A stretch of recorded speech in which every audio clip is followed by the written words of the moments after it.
Assalamualaikum warahmatullahi wabarakatuh kepada semua penonton video pembelajaran ini.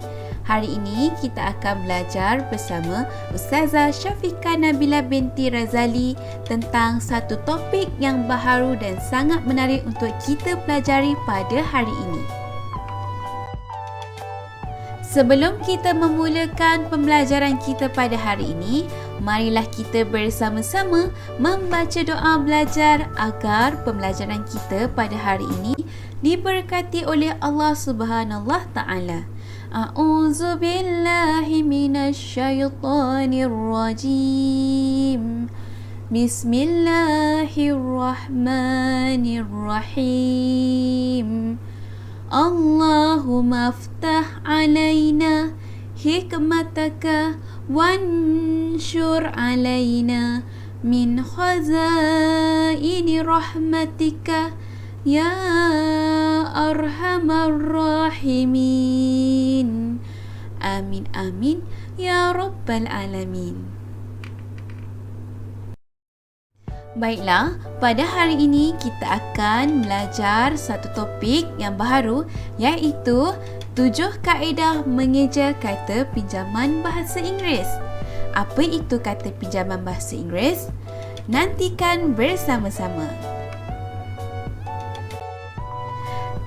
Terdapat 7 kaedah mengeja kata pinjaman bahasa Inggeris. Nampak macam banyak bukan? Tapi jika kita telah pelajari pada hari ini, insya-Allah ianya akan menjadi senang. Baiklah, yang pertama, kita akan mengeja mengikut sebutan bahasa baku. Yang kedua, gugur konsonan di awal kata. Apa itu huruf konsonan? Huruf konsonan ialah huruf selain huruf vokal. Yang ketiga, gugur konsonan di akhir kata. Tadi di awal, dan ini yang ketiga ialah di akhir kata. Yang keempat, dieja mengikut sebutan bahasa sumber. Apa itu sebutan bahasa sumber? Sebutan bahasa sumber ini juga dikenali sebagai kata nama khas. Yang kelima, suku kata tertutup terakhir huruf K ditukar huruf kaf. Dan yang keenam, suku kata tertutup terakhir bagi I pepet ditulis dengan huruf Y. Dan yang ketujuh, huruf G dari kata pinjaman bahasa Inggeris diberi padanan huruf G. Inilah 7 kaedah mengeja kata pinjaman bahasa Inggeris.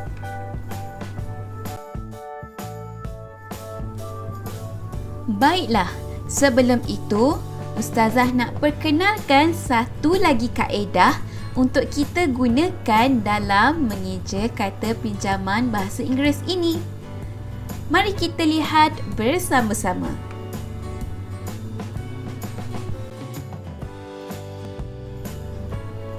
Inilah kad dalil yang akan kita gunakan untuk mengeja kata pinjaman bahasa Inggeris.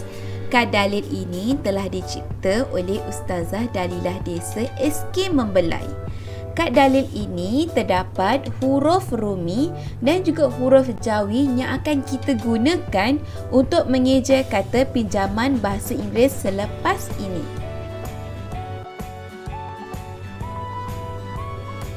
Mari kita lihat contoh yang pertama atau kaedah yang pertama untuk kita mengeja kata pinjaman bahasa Inggeris. Caranya ialah dieja mengikut sebutan bahasa baku bahasa Melayu, iaitu ikut padanan huruf. Kita lihat yang pertama ialah batalion. Batalion. Yang kedua ialah subsidi. Yang ketiga ialah virus. Yang keempat ialah republic. Dan yang kelima ialah university.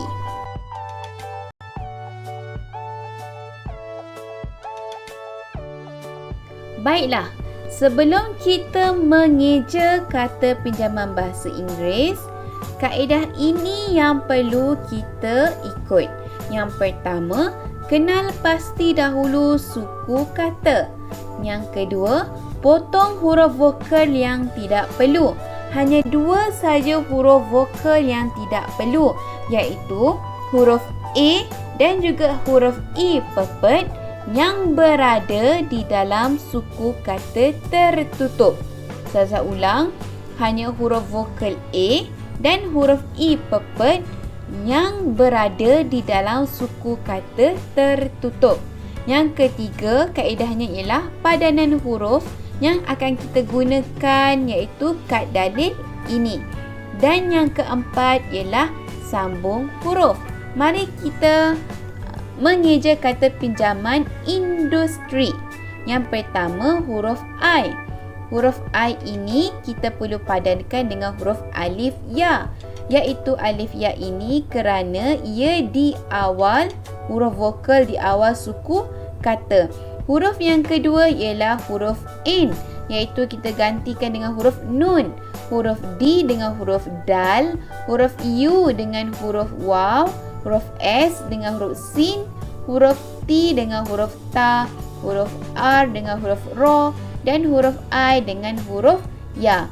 Kemudian selepas kita padankan huruf, kita sambungkan huruf dengan perkataan ini iaitu industri. Boleh faham contoh yang pertama? Mari kita lihat kaedah yang kedua.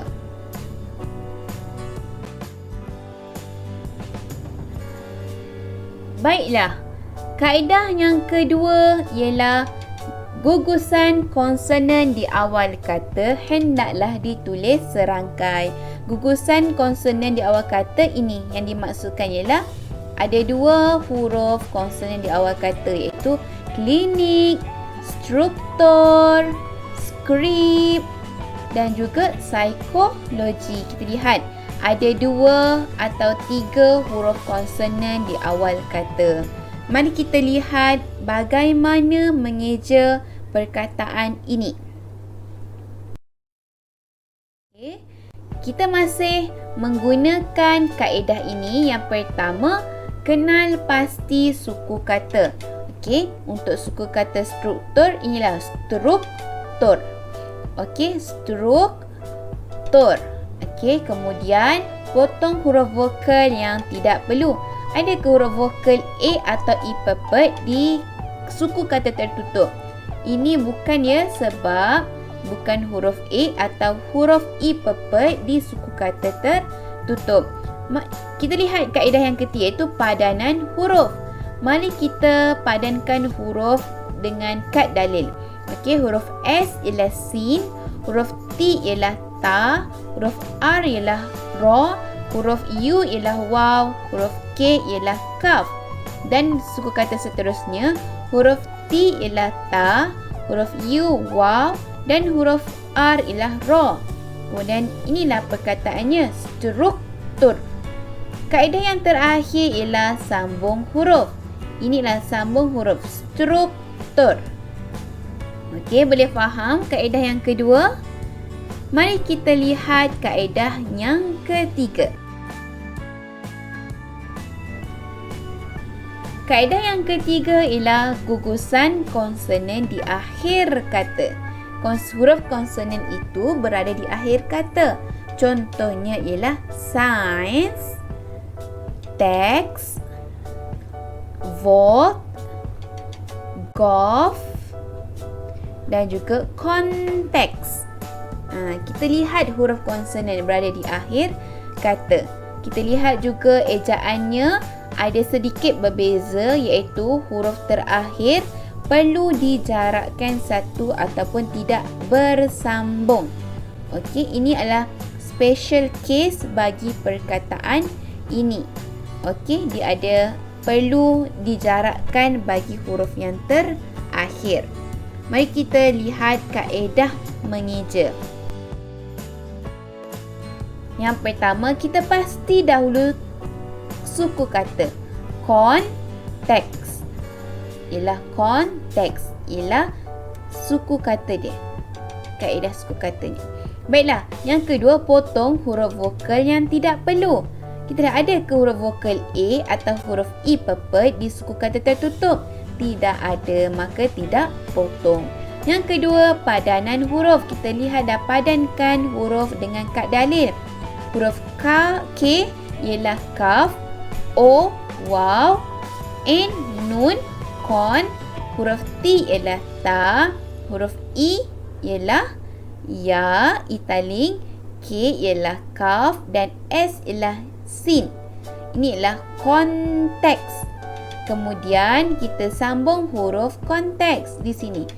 Konteks. Okey? Boleh?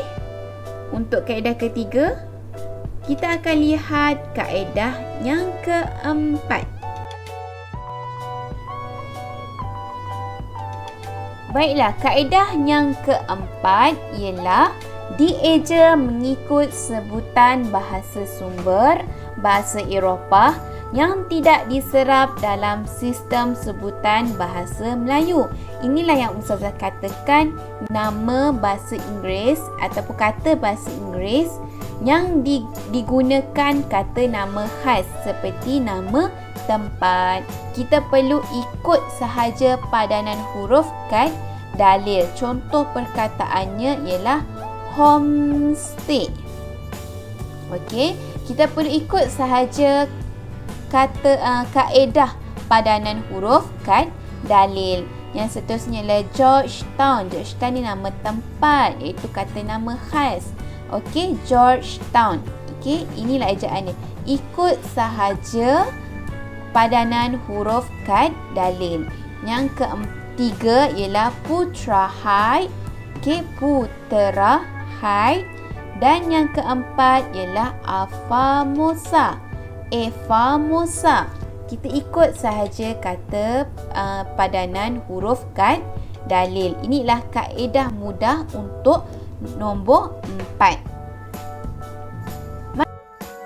Kita lihat kaedah yang kelima, iaitu suku kata tertutup yang berakhir dengan huruf K hendaklah ditulis dengan huruf K sebagai padanan. Ingat, hanya kata pinjaman bahasa Inggeris sahaja yang berakhir dengan huruf K hendaklah ditulis dengan huruf K, iaitu abstract. Kita lihat, kita gantikan padanan atau padankan dengan huruf K.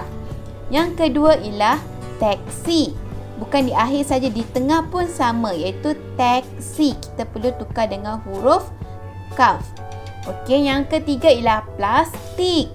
Ada huruf K, kita padankan dengan huruf K. Dan yang keempat ialah taktik. Okey, di tengah ada dan di akhir juga ada. Kita perlu padan dengan huruf K. Kemudian ialah unik. Huruf K di akhir kata dipadankan dengan huruf kaf. Boleh faham? Mari kita lihat contohnya.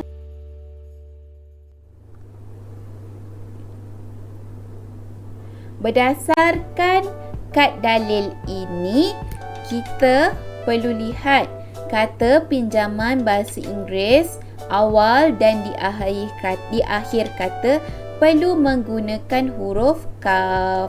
Kata pinjaman bahasa Inggeris sahaja ya. Kalau ejaan lain seperti pokok, mesti kita menggunakan huruf qaf. Jadi untuk kata pinjaman bahasa Inggeris awal dan di akhir kata perlulah menggunakan huruf kaf. Okey, boleh faham dan ingat? Okey, kita pergi kepada kaedah seterusnya.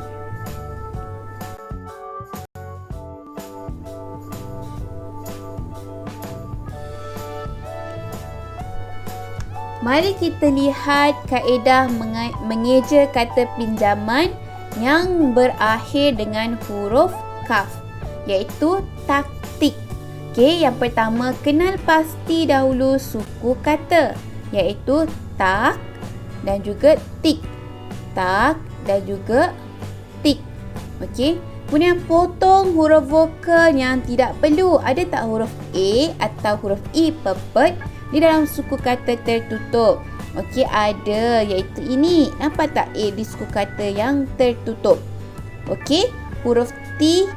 Okey, huruf A sepatutnya huruf alif. Tapi kita gunakan kaedah ni, potong huruf vokal yang tidak perlu. Jadi huruf alif ni kita perlu potong ataupun buang. Jadi kita terus huruf seterusnya, huruf K ialah huruf kaf, huruf T ialah ta, huruf A ialah ya, dan huruf K tadi ialah kita perlu guna huruf kaf. Jadi ejaannya ialah taktik. Sebab kita dah buang alif tadi, kita ikut kaedah ini. Potong huruf vokal yang tidak perlu. Inilah ejaan yang sebenar, iaitu taktik. Kaedah yang seterusnya, kaedah yang keenam. Kata yang berakhir dengan bunyi i pepet hendaklah ditulis dengan huruf ya. Bukan huruf ya ya. Huruf ya yang ada titik, huruf ya tiada titik. Kita lihat contohnya. Kapitalism. Kapitalism ataupun kapitalisme. Iaitu kita perlu tukar huruf ya yang huruf i pepet dengan huruf ya. Yang huruf contoh seterusnya ialah liberalisme. Okey, liberalisme. Yang di sini ya di akhir perlu letak. Dan yang contoh ketiga ialah mekanisme. Okey, nasionalisme dan juga vandalism atau vandalisme. Okey, kita perlu gantikan huruf i pepet, bunyi i pepet di belakang dengan huruf ya. Mari kita eja bersama-sama perkataan ini.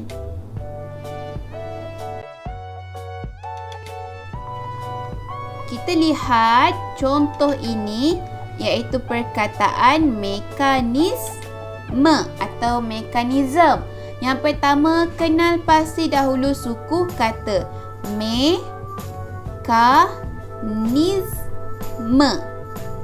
mekanism atau mekanisme. Okey, kemudian potong huruf vokal yang tidak perlu. Ada ke huruf A atau huruf I pepet di suku kata tertutup? Tidak ada. Jadi kita teruskan dengan langkah ketiga, iaitu padanan huruf. Huruf M ialah huruf M ialah mim, huruf I ialah ya, K ialah kaf, A ialah alif, N ialah nun, I ialah ya, S ialah sin, M ialah mim, dan I tadi I pepet kita tukar dengan huruf ya. Jadinya ialah mekanisme atau mekanism. Okey, boleh faham? Untuk kaedah yang keenam,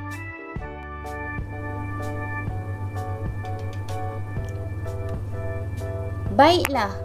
Bagi kaedah yang terakhir, itu kaedah yang ketujuh, ialah huruf G daripada kata pinjaman bahasa Inggeris perlu diberi padanan jawi huruf G.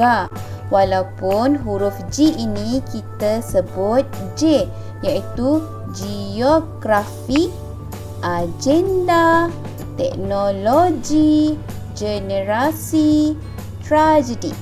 Okey, huruf G ini kita perlu tukarkan kepada huruf G. Okey, inilah kaedah yang terakhir bagi kata pinjaman bahasa Inggeris.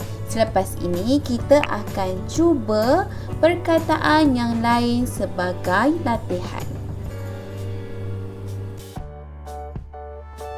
Okey, kaedah yang pertama, kenal pasti dulu suku kata, iaitu suku strawberry. Saya ulang, strawberry. Yang kedua, potong huruf vokal yang tidak perlu. Kita lihat ada tak huruf A atau I pepet di dalam suku kata tertutup? Ada, iaitu ini. Nampak A di dalam suku kata tertutup. Jadi kita perlulah potong ataupun buang. Okey? Dan seterusnya padanan huruf, iaitu S dengan sin, T dengan ta, R dengan ro. A tadi kita dah buang. A sepatutnya huruf alif, kita dah buang. Dan huruf W dengan huruf waw, B dengan ba, I dengan ya, R dengan ro, dan I dengan ya. Ini yang dikatakan strawberry. Okey?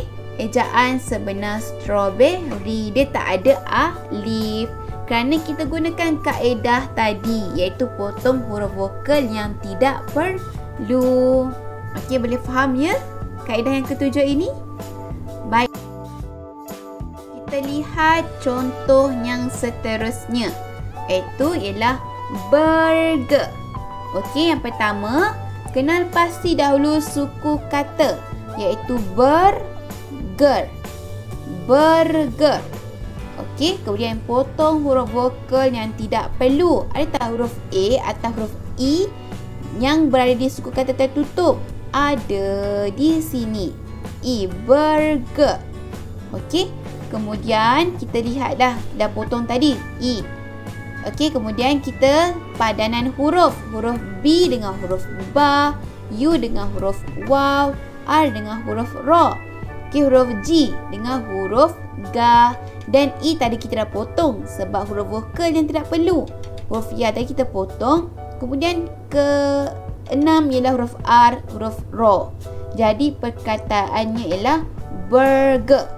Tidak ada huruf ya, walaupun ada huruf E kat sini, kita perlulah potong. Inilah perkataan, inilah huruf burger.